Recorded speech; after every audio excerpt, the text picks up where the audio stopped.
I was really excited for this season of anime. Summer is usually a fun time for me anyway, and this season I was feeling really good about myself and what I was doing. I took the last season off from watching new stuff and came into July with a clear, optimistic mind about it.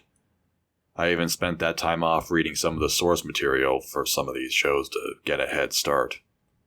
I was going to return to my podcast to talk about this and bring back the deluxe impressions.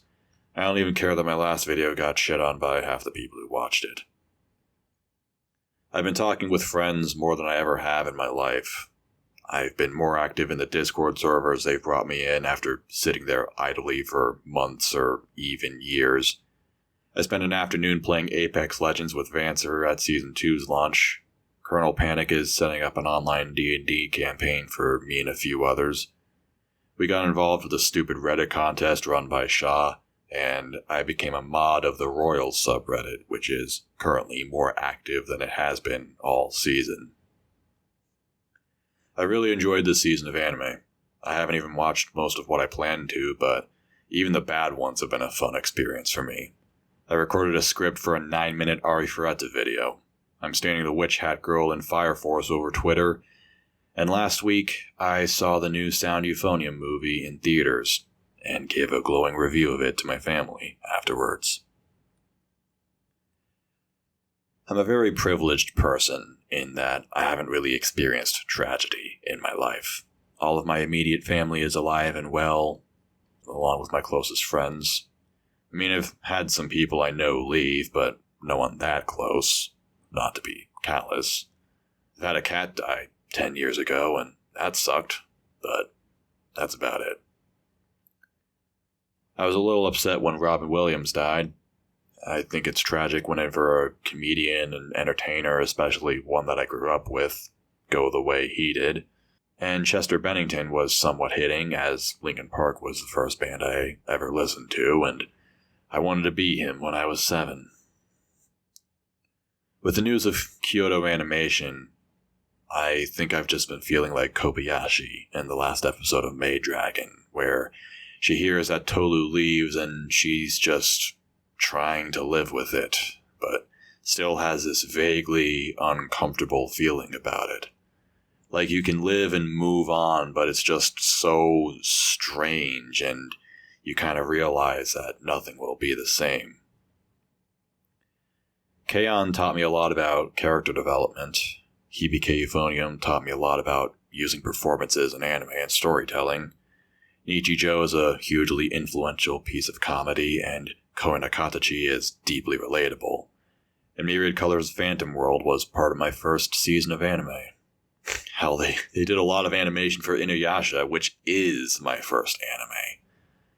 I haven't watched a lot of anime, but Kyoto Animation is the studio I've consumed the most of. And despite how influential they've been in my life, this is what will linger in everyone's thoughts going forward when they think of that name.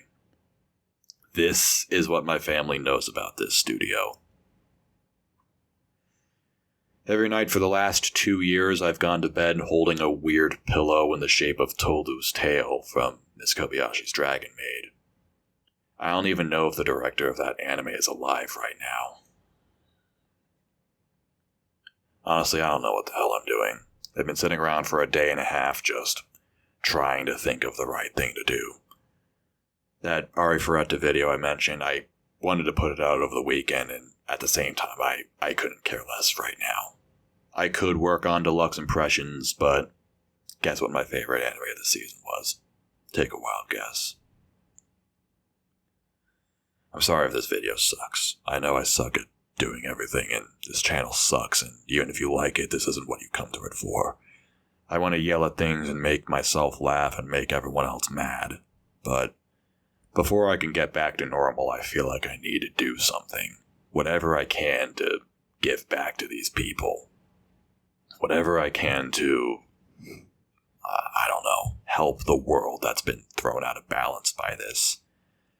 Not the world of everybody, but the one that me and my friends live in, where we all just talk about things that make us happy.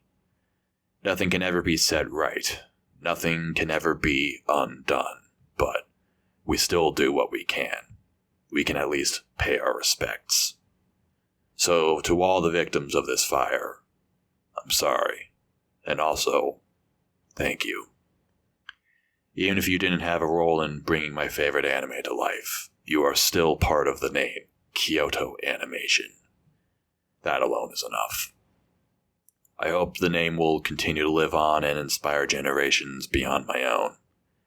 I can't heal the damage done or bring anyone back, or even cheer up my close friends who are far more deeply impacted by this than me. But, if nothing else, I want to try.